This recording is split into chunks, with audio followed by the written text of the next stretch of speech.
Back to my channel পরামর্শমী daily blog. কেমন আছে সবাই? রৌদ্রের অবস্থা খুব খারাপ হয়ে যাচ্ছে আমাদের। তো মানে আজকে যা রৌদ্র আর গরমটা, ঘরের মধ্যে থাকি তো বুঝতে পারি না এতটা বলে। আমার তো পুরো মাথা ঘুরিয়ে গেছিলো। যাই হোক, কাজ মিটেছে, এখন বাড়ি যাচ্ছি। তোমাদের তো আগের দিন বললাম যাবো লক্ষ্মীর ভাণ্ডারের জন্য। তো আসার সময় শরীরটা এমন ছিল, তার জন্য আর ভিডিও করা হয়নি। এখন বাড়ি যাচ্ছি। এই তেঁতুল গাছের নিচটা কি সুন্দর ছাওয়া ছাওয়া, বলো না? একদম গরম নেই, ঠান্ডা। হ্যাঁ, তেঁতুল গাছের নিচে কিন্তু দারুণ ছাওয়া, দারুণ থাকে ঠান্ডা। তেঁতুল গাছে, ওই জন্য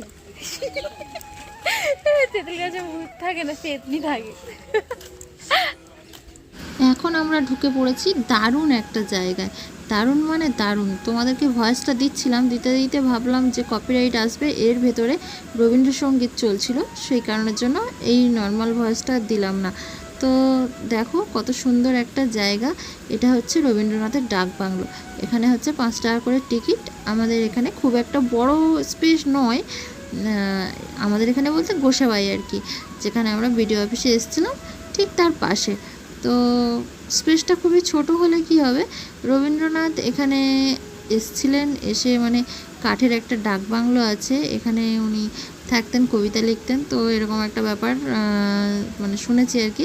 যাই হোক, এই হচ্ছে সেই কাঠের ডাক বাংলোটা। আমি তোমাদের ওর ভেতরে একটু ঢুকে দেখাবো, চলো তোমরা দেখতে থাকো এর ভেতরে কি আছে। আমিও নিজেও কোনোদিনও আসিনি, দেখিনি।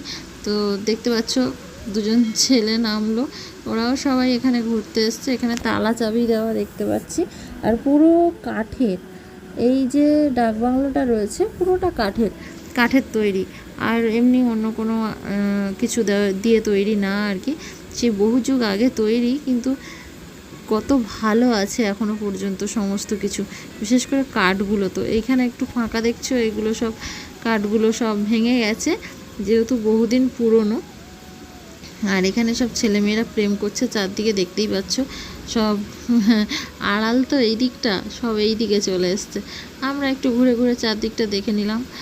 এইবারে আমরা বাইরের দিকে যাব, যেহেতু আজকে রৌদ্র প্রচণ্ড, একদম গরম, মানে বৃষ্টি তো হয়নি আর হাওয়াও নেই একদম। বাইরে ওই দিকটা একটু পুকুর আছে, তো পুকুরের দিকটায় বসবো। অনিতা ওই দিকটায় থেকে গেছিলো, ওই দিক থেকে আসছে আস্তে আস্তে।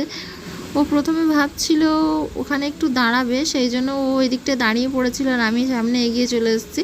তো আমরা এর সামনে কয়েকটা ফটোশ্যুট করে নিয়ে চলো পুকুর পাড়ে যাব। পুকুর পাড়ে তো এসে বসে পড়েছি, কিন্তু এখানে এক ফোঁটাও হাওয়া নেই, প্রচণ্ড গরম। দুজনে বসে বসে গল্প করছি, খুব কষ্ট হচ্ছে গরমে। হাওয়াটা থাকলে এতটা কষ্ট হয় না। এখানে ছাওয়াটা আছে, হাওয়া না থাক ছাওয়া আছে। ডাক বাংলোর ভিতরেও ছাওয়া ছিল, কিন্তু ওখানে ছেলেমেয়েরা প্রেম করছে, ওখানে আর ডিস্টার্ব করলাম না, এদিকে চলে এলাম। এই যে পুকুর পাড়ে হাওয়া থাকলে না এই জায়গাটা বেশ ঠান্ডা ঠান্ডা মনে হতো। কিন্তু দোষের মধ্যে এই একটাই জিনিস, যে আমরা তোমাদেরকে নর্মাল ভয়েসটা দিতে পারলাম না। কারণটা তো তোমাদেরকে আগেই বললাম।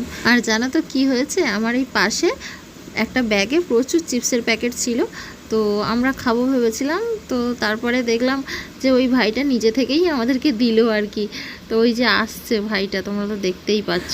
আমরা জাস্ট একটু ইয়ার্কি মেরে বলেছিলাম যে আমাদের 2-4টা দিলে হতো না, তো দেখি দিয়েই দিল, সত্যি সত্যি দিল। কিন্তু প্রথমটা আমরা নেব না ভাবছিলাম, কিন্তু আমাদের ভীষণ জোরে খিদেও পেয়েছিল, তাই নিয়ে নিলাম।